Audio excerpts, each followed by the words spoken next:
Race 4, the Raconteur, Matt. This is a listed race, 1,400 metres. Time to go at 2:15. We've got some past winners of the race there.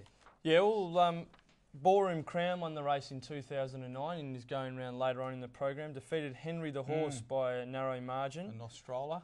2008, the race was transferred to 2009, March. Ken's Double in 2007 has been a good horse, along with French Favourite in 2006, Secret Monarch, Moe Magic, Hartley's Dream, Mapaholic. It's been a good race. Good race. Very good race, Marty. All right. Once again, it's a good race. Yeah, and I think last year's winners are going to be awfully hard to beat later on in the program. Let's have a look at the Raconteur Stakes and the race replays. Here's Saitorio, this tough little Oratorio 3-year-old who looked in a power of trouble at his last start, but he just toughed it out and found a way to win the race, beating Crafty Lodger. Lodger over on the outside had reached the lead from Prozac, Saitorio, Regal Street, Chevelle Roy, Ramita on the fence, Crafty Lodger in front, Prozac battling back, Saitorio diving through in the middle, Saitorio has... Very tough performance there by Saitorio. He was under pressure approaching the swing for home. He dug deep and defeated Crafty Lodger. He's drawn barrier 7 on Saturday, Marty. Up to the 1,400 metre journey. They tried to ride him forward, or they did ride him forward last start, obviously because of the conditions of the day. Yep.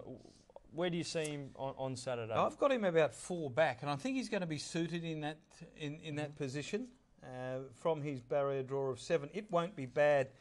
A bad thing for him to settle back there. And Clint Harvey, he's just riding in wonderful, wonderful form. I think he'll suit this little 3-year-old, give him time to balance up and then let him finish the race off. The race didn't rate that well, which you'd expect. You know, Crafty Lodger coming down from Geraldton running second. It was a bunch type of a finish. But I think this horse may have improved since that run, according to Adam. And he'll get that right run back off the speed. Well, he's certainly got plenty of ability. He showed that with his first up effort behind Impatient Times and obviously winning last start. So it's another step up for him on Saturday, but he looks a very capable type. Well, I think the testing material in this race, and I wouldn't be surprised if this horse starts favourite, is number 2, Sacred Crown. Just no luck from a whitish draw last Saturday behind Regal Street. And he really bulldogged it all the way down the straight and almost... got away with the money. Starting to put the big ones in on the outside with Bad Funk Strike coming through in the middle. Sunsilken on the fence, Classic Smile and Regal Street. Sacred Crown's out wider. Regal Street and Classics. Didn't have much luck there, Sacred Crown, but that's barriers for you. He was 3 deep throughout. They didn't appear to be going overly quick. They ran a pretty reasonable time at the finish, and he wasn't beaten all that far. He's back to drawing a favourable gate in barrier 2, 57.5. Patrick Carberry back aboard. He ticks all the boxes. Up to the 14, I don't think that's a worry. He seems to relax very well in his races. And obviously, he's the testing material, Marty. Out of that same race, Bad Funk Stripe, number 3 on Saturday. Good closing sectional, wasn't beaten all that far. 2 runs back have indicated this horse is he's ready to show his best. Yeah, I think the Funks will roll along out in front from barrier 3 and you know, give a bit of catching. I'd expect Guess Girl.